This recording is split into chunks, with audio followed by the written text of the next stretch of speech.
The last course that we are going to continue with the SLIM. So we were talking about it. I was telling that I didn't focus on the basic population genetic things, but the aim was like to give you an idea about how you write your own simulation steps in a code. Then in this course, in addition to the natural simulations, I will show you some couple of examples about writing different types of simulations, but this part will not cover all possible scenarios or all possible possibilities that you can run in SLIM. For that, maybe there can be some parts that I don't mention, but you can go to the manual and check about it if you can simulate it. But you can keep in mind that you can simulate many different complex scenarios using SLIM. So we were looking at this part that we write for running the SLIM. So here we tell SLIM how to run the simulations, and we say initialize the simulation, and this is a must thing. We always have an initialize part in the code. I say it code, but this is not in a manner like a script or code. This is just a kind of text that you write and SLIM reads it. It's like you can call it as a code or as a parameter file. You can tell it anything, but this is just a file, just a TXT file that you write all the comments to the SLIM to pass through it. For example, here, we will also come back to this in a couple of minutes later. So here, for example, this is another simulation scenario. This is a TXT file. It is like a pseudocode. I write here what I would like to do to the population and what I would like to get as an output, and then run it and I get the result. So and this shows the basic syntax about how to write it using an ADOS language. I was trying to show you at the beginning, before going to the break, about how to run the command. Maybe I can go back to it. So remember, there was a problem about it, but maybe we can try it now. So this is the TXT file that we generated for running the simulations. It starts with a command. It says that set up a neutral simulation. And I was telling you that we need an initialize part. So you write initialize, open and close the parentheses, and then you have a chunk of the code which is written between the curly parentheses here. So here in this part, you tell the simulation what to do. Use this mutation rate, and my mutation type will be this. There are other mutation types that we can use also. I will tell you. And I would like to simulate a genomic element type, which uses M1 for all mutations. And here it is. So this is the G1. This is my genomic element.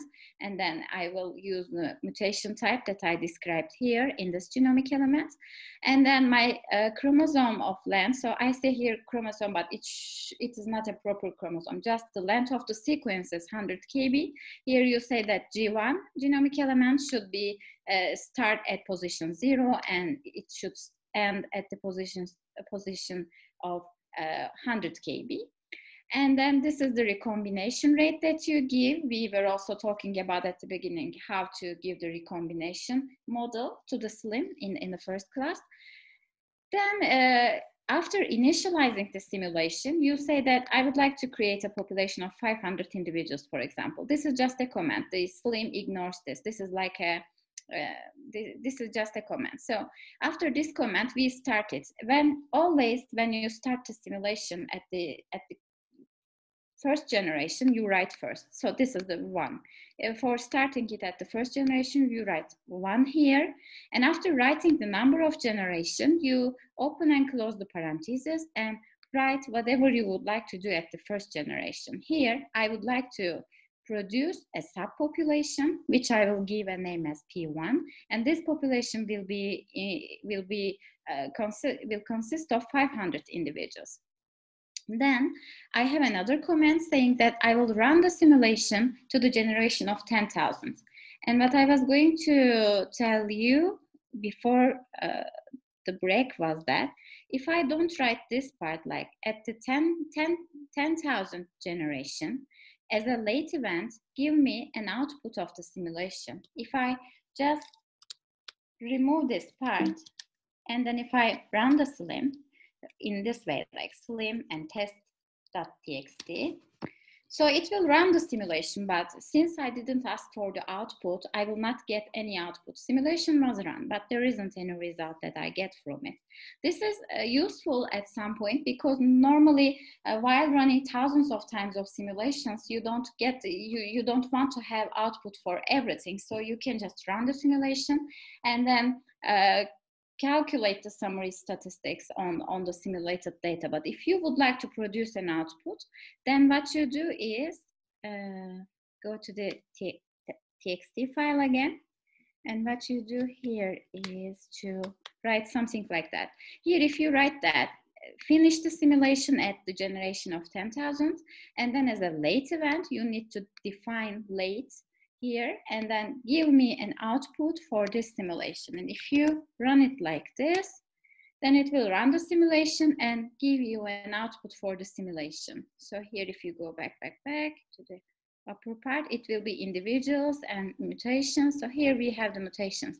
It says that we have a population P1, 500 individuals, and then the mutations are specified here, like their dominance coefficients, selection coefficients, their positions, and mutation type. So this is just a simple simulation with just one mutation type.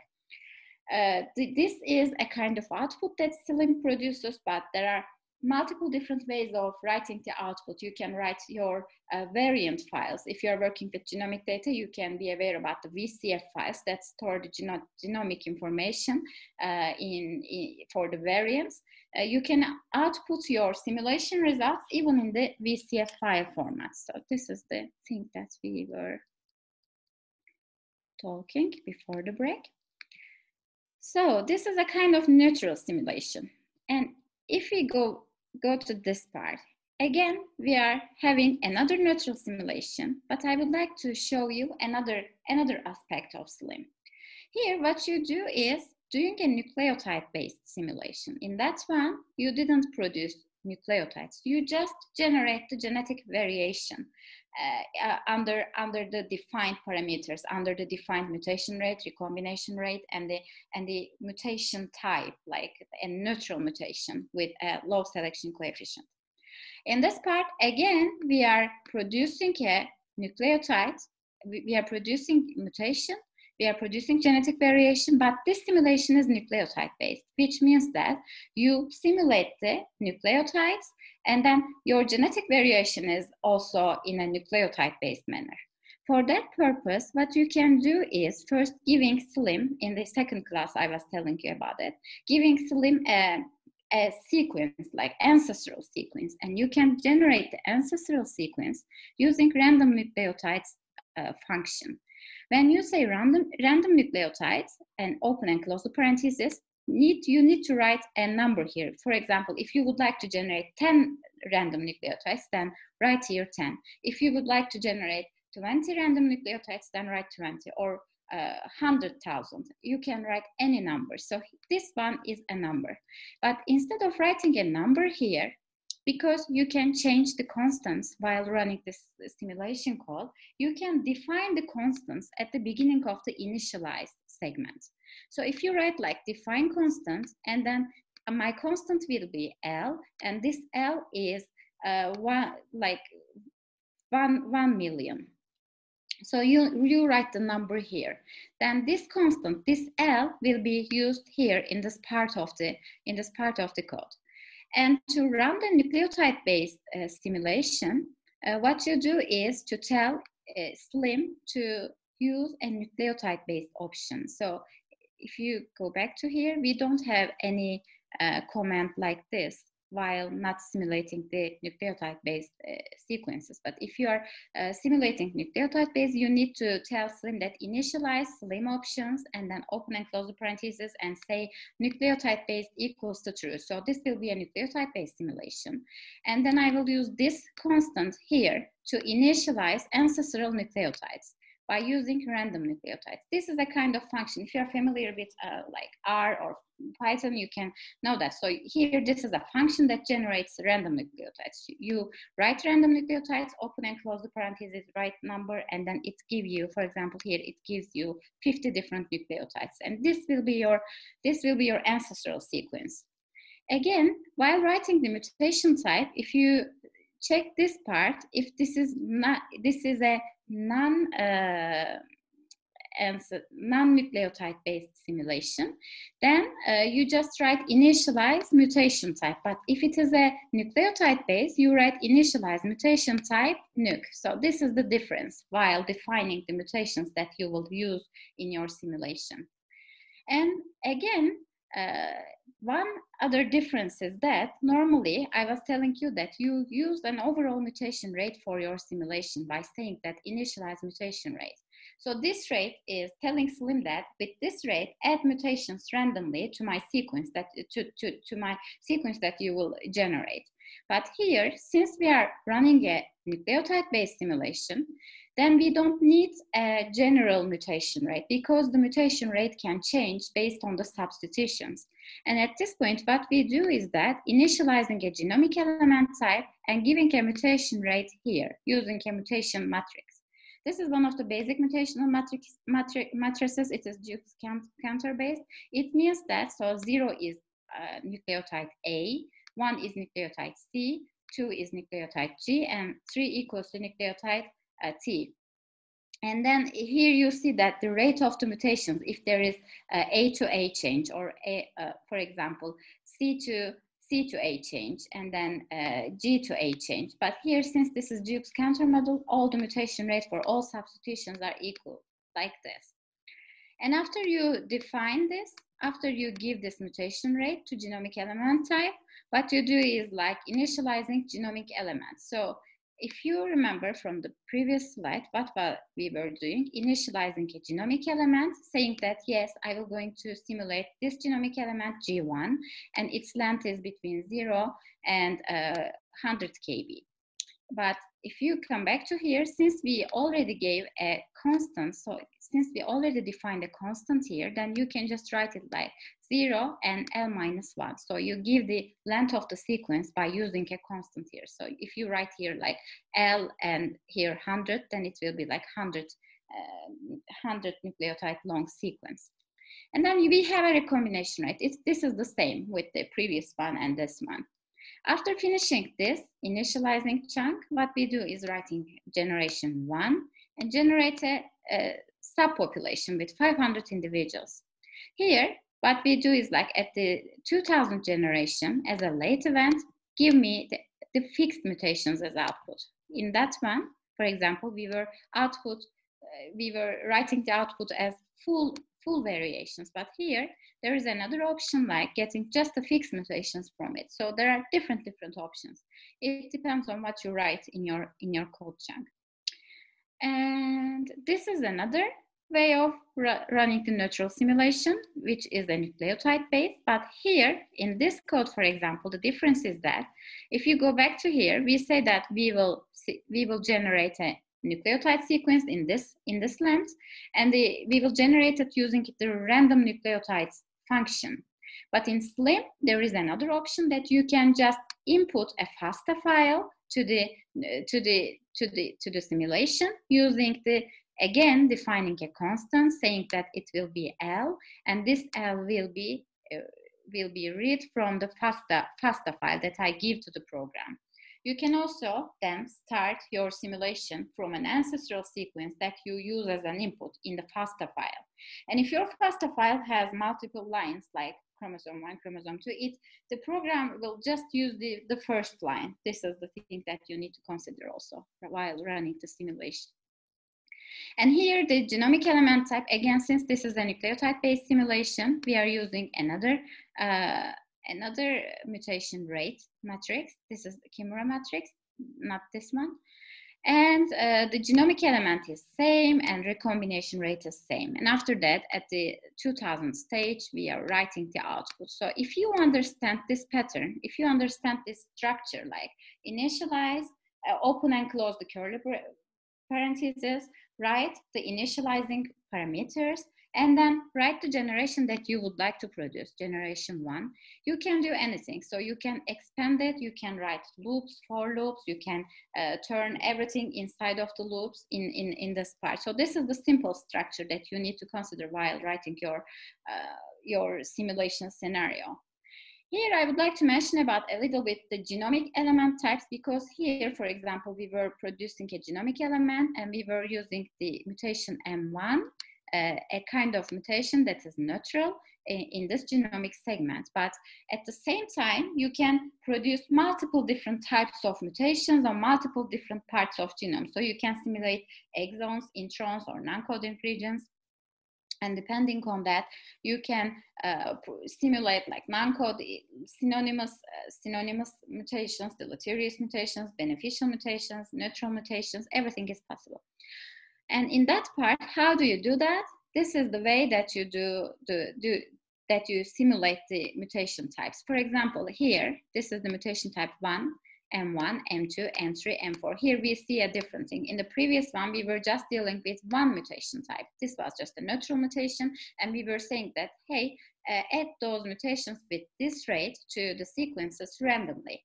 Here in this part, what we say is that using this mutation rate, SLIM, using this mutation rate, add mutations to my sequence like type 1, type 2, type 3, or type 4. Some of the mutations will be deleterious, or some of the mutations will be beneficial. And you define it based on the distribution of distribution of the effect, and also based on the selection coefficient. You can also decide if the mutation will be fixed or will not be fixed based on the other parameters. You can check all these parameters from the manual too, depending on your purpose again. But the idea is that you generate different mutation types and then different genomic element types, for example, here. So the first genomic element will be G1, and in this element, I consider that this will be an exon, and I will see different types of mutations on it, like synonymous mutations, deleterious mutations, and beneficial mutations.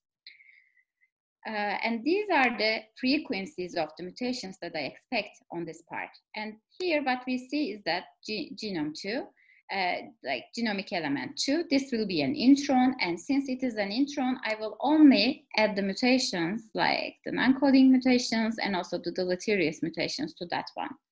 And for the non-coding regions, I will only use the non-coding mutations, like the proportion is 1. So if I assign a mutation on that sequence, they will always be non-coding. Here I define this.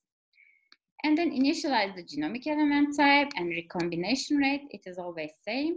And then you proceed to the generation 1 at the population, subpopulation with 5,000 individuals here. Come to the generation 10,000. These are not the years, these are the generations, and the years depends on the reproductive age of your sample. For example, if this is a simulation for humans, then if we start from generation 1 and come to 10,000, then it will be like 25. Since the generation time in humans is almost 25, then it will be like 25 multiples 10,000, like 25,000 years time period you will be simulating. And there are other options that you can do while writing your code. I am not going to go into detail, so these are the same. So you have an initializing. This is a simple initializing part. So you can expand it, you can change it, you can add different mutations, you can simulate different genomic elements. You can definitely edit this part on your own according to your purpose. The other idea that you can do is that start at generation 1, come to another generation, for example, here in this case, 5,000 generation, and then generation 10,000. But what I would like to do here is that getting 10 genomes, not individuals. So if you write P1 output sample, then it will get 10 genomes from this P1 population. It will correspond to 5 individuals because this output sample method just samples the genomes, not the individuals. And after getting these subset, then proceed to the 10,000 generations and finish my simulation. So as I said in the beginning, it is possible to get the subsets at any time, at any generation while running the simulation with the SLIM. Also, not only the basic neutral scenarios, but you can do many different things to your population. So if you start your population again with using this initialize part, Then, for example, here what we do is that at generation 1, my population was 1,000 individuals, 1,000 individuals. When I come in time, in forward to the generation 10, generation 1,000, then my population size will be reduced to 100 individuals. So we are now simulating a bottleneck because the population size was 1,000 at the beginning, and when we come to the generation of 1,000, we use this command like set subpopulation size method. If we say set subpopulation size to 100, then it will reduce to 100, and then bottleneck is again released, and the population size again at the generation 2000, population size becomes 1,000 again. And when it comes to 10,000, I would like to finish. This depends on you. You can start from generation 1. You can come to generation 500,000. This is just up to you. These are examples here. Another thing that we can do, this looks a bit more complicated, but it is not. If you understand the basics here, then you can write more complex scenarios. For example, here, this part is same. You initialize your simulation. And what you do is like at generation 1, generate a population with 100 individuals. And between generation 1000 and 2000, change the population size exponentially, which means that generate here a variable like new size, and this new size, so to be like familiar with this kind of writing, you can check the ADOS manual about defining the objects and how to write it. But the basic idea is that it says that new size will be number of individuals multiplied by 1.03. And then set subpopulation size as new size. Since we write the code like this, between this part, we say that from generation 1000 to 2000 to 1099, you will change for each generation the population size to the new size. So it will be an exponential growth. Another thing is that you can also write this like in that way. This means that if you would like to increase the number of the population exponentially, like population size exponentially, but if you would like to keep the new size lower than 2000, then you can write another parameter here. You say that if the new size becomes greater than 2000, then my new size will be 2000. So in this way, it cannot reach more than 2000 individuals. So you can control it inside your code chunk. So what we have seen so far was neutral mutations, adaptive mutations, but neutral mutations and like beneficial mutations. Here, this is an adaptive mutation, for example.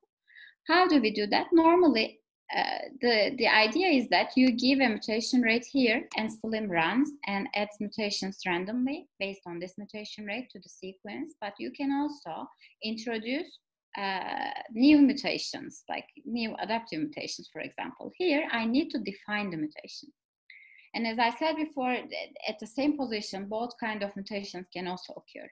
So if you initialize mutation type like M1, and this will be like a neutral mutation with the selection coefficient. And then if you come back to another mutation type, it will be like a beneficial mutation. And the thing that you do is that what you do, generating a target here in the generation 1000.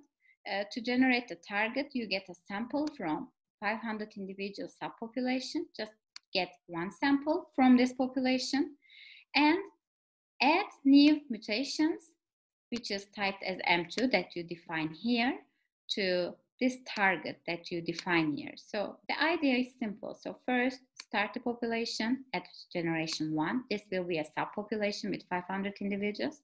When you come to the generation 1000, generate a target, and your target here is one individual. You can write, for example, 100. Then your target will be 100 out of 500 individuals in your population. And then add your new mutations to that target. And these mutations will be different than the neutral mutations. When you come to 10,000 generation, finish the simulation. This is the adaptive one. Another scenario can be like temporally varying selection. This means that the selection is changing in time. For example, here we have a neutral mutation with selection coefficient 0, and this can be a beneficial mutation here. So you have two different mutation types that you will use in your genomic element G1, which is 100 kb length. So in that G1 element, this means that I will use both M1 and M2 type mutations, but their probabilities are different. So for example, for the G1, the probability of M1, like neutral mutations, is higher than the probability of the beneficial mutation. So you can simulate the scenarios that are very similar to, like, consistent with the expected evolutionary scenarios. And what you do here is that, so you compute the fitness here, like between generation 2000 and 4000, you can compute the fitness for the M2 mutation, and then you finish the simulation. So you can change the pattern of selection through time in different time periods. Another example scenario that we can look into it together can be an interesting scenario, can be spatially varying selection, which means that in different populations, the variation is different. Here, what we do is that, for example, in this scenario, again, we have two different types of mutations. One of them is neutral and other one is deleterious. But the mutation will be deleterious in population P2. And then initialize the genomic element with the probabilities that we discussed in the previous slide. Initialized genomic element length will be like that, and recombination rate is the same. So this is the initializing part. Then start at generation 1 and compute the fitness. And based on this, what you are going to do is like simulating subpopulations, 500 individuals, two different subpopulations. And then set migration rates. Here you allow the migration between populations, but this one is like from P1 to P2.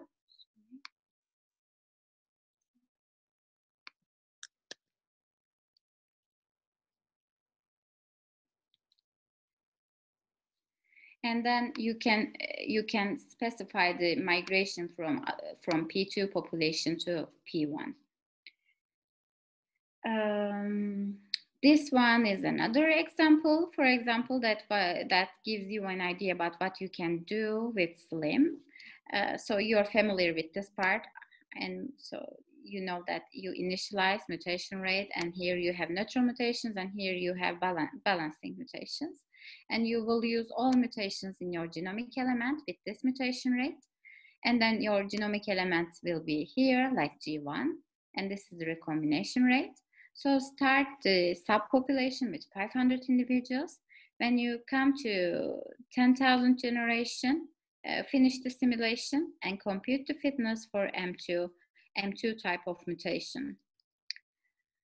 In addition to all these frequency-dependent or time or region-dependent selection events or adaptive mutation introduction, you can also simulate some scenarios that you evaluate the effect of cultural changes on the fitness of the population. For example, there is a very well-known example of the lactase persistence. So there are like milk drinker populations and non-milk drinker populations. So you can assign the cultural groups to these subpopulations that you generate. So idea here is the same. You generate the mutations and genomic elements, and then start your population with 1,000 individuals. As a late event, after starting your population as a late event, what you do is assigning a cultural group, like you assign the tags here. So you use this method, saying that add for population P1, individual tag will be drawn from a binomial distribution. And if the population is drinking milk, then assign 1. And if the population is non-milk drinking, assign 0. So you define this. And then after defining, you assign all these cultural things to your population, then you can track the different allele frequency changes in different groups depending on the cultural preferences. And lastly, what I was going to tell you was that I was telling you that you can produce outputs as VCF files. Maybe you can ask for it. So the thing is that you run the nucleotide-based simulation to get a VCF output. And if you run the nucleotide-based simulation and started at generation 1, when you come to generation 5000, for example, as a late event, what you do is like sampling 5 genomes from the population P1 here. So it says that P1 sample individuals, give the number, and then output the VCFs using this method, and say simplify nucleotides, false or true. You can decide later. If we have time, so maybe for a couple of minutes, I can also show you a simulation scenario that is true for a human population, which is a very simple simulation scenario, to give you another idea about how to do that. First, while designing your simulations, you need to check the papers and you need to do some maybe population genetics analysis, because in SLIM, the idea is that you generate the in silico DNA sequences based on a demographic scenario. So you need to have a demographic scenario in your hand. I will be talking about humans here. So for the humans, for example, I need to know that, yes, they are going out of Africa, migrating some places, and then there's bottleneck, and then population is expanding again, and which population is admixing with another population. So we need to know about the patterns of their interactions. For that, one way is checking the papers, like published papers. You can get an idea, so they're mostly known, but you can also run population genetics analysis on the data that is published to understand, to get the demographic history of the population. And after you get the demographic history, based on that demographic history, you can simulate the evolutionary forces on your population. For example, here, this is a model that is a neutral simulation, again, under a neutral model. There isn't any selection incorporated. This will be producing 20 kb segment of the DNA with only neutral mutations based on the Anatolia populations. The population, for example, in the simulation, if you are going to use a population size, effective population size, so for your population, you can infer it by analyzing the published data using some population genetic approaches. For example, here in that one, I was using like the population size, which I inferred from the MSMC analysis. And you need to decide about how many generations you are going back in time. So this is forward time, but you will start from, for example, if you're going to simulate a time period of 50,000 generations, then you need to have a knowledge about how, like a feeling about how many years are you going to simulate. And you also need to know about the mutation rate for your population. Here, what we did is, maybe we can come back a bit closer. So you write the initialize segment here in your TXT file. Just write initialize, open and close the parentheses, and write curly parentheses here. And between these curly parentheses, what you do is writing the initial part. So what I do here is like simulate a 10 megabase segment. For that, I'm defining a constant like L, and this will be a 10 megabase. And I set the mutation rate. Here again, the mutation rate here is set by a constant, like mu will be this. And this will be a nucleotide-based simulation. This is easy to follow. If you're writing a simulation TXT file in SLIM, then it is nice to have all these comment lines, because you can, when you come back later to your simulation, you can remember what did I do here, or what was the purpose of writing this part of the code. This is, because of that, this is helpful. So here it says that, for example, this will be a nucleotide-based simulation. So let's use this method, initialize SLIM options, and say nucleotide-based true. And then I would like to generate a random order of ACGNTs of length L defined above. So here I define the length, and then I will generate it, initialize ancestral nucleotides like this. And I would like to introduce the nucleotide-based neutral mutations with a dominance coefficient of 0.5. with the distribution of fitness effect was set to fixed fitness effect, which means that if the mutation is reached to the fixation, then it will be converted to the substitution. And then selection coefficient is 0, then it will be a neutral mutation. So you would expand this, for example. You can add multiple types of mutations, M1, M2, M10, so like different selection coefficients, different dominance coefficients according to your question of interest.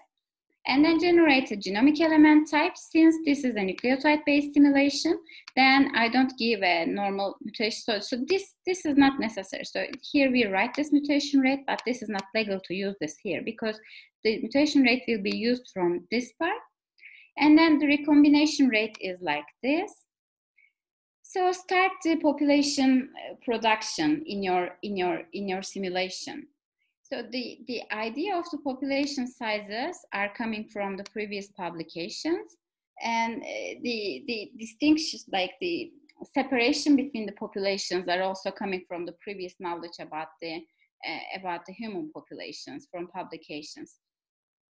So here what we do is that start at generation 1 and come to the generation 58,000. So this will be the present day. 58,000 will be present day. And then if you multiply this with 25, you will see that how many years ago you are going back, like 1.5, almost 1.5 million years ago. So you start 1.5 million years ago with a population with size of 29,000. And then since there was one population, this P1 population, then the P1 will be splitted into another population. And then from P1, there will be another split as P3 population at generation this number. So each line, we have the generation number, and corresponding to each generation number, we are producing the population. You can think this part, like starting from population 1 to this part, as a burning period that you don't produce output, but the population is starting almost 1.5 million years ago, coming to this selection mutation migration balance at some point here. And then come to this part to the generation 57,400, and then my population is P7, and their size is 2,000 individuals.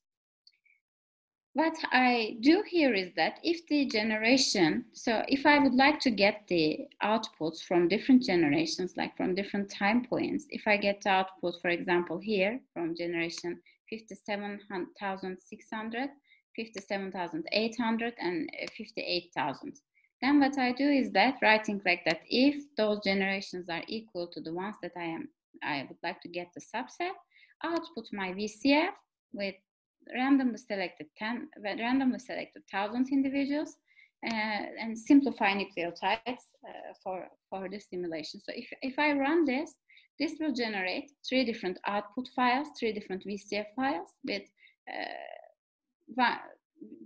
obtained from different generations. So this is a basic human population neutral scenario that we can run with SLIM.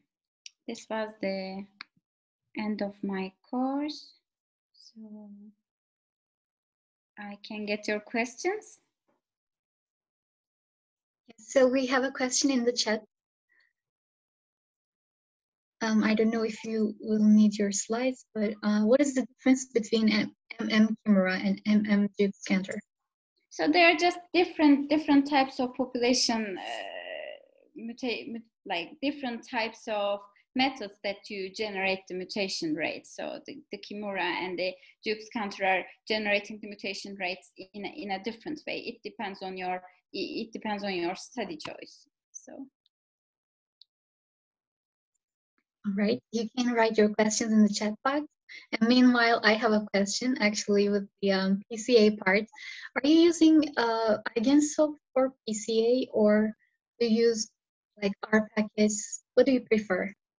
For the PCA analysis. For yes. PCA, I normally use IgenSoft Smart PCA, yeah. The first PCA that I showed at the beginning of the course was also generated by using Eigensoft. If you are Okay. working with ancient individuals, you you compute the principal components using the modern individuals, and then you project the ancient ones on top of the modern principal components that you generated. Okay, so I saw some packages in R with Admix tools.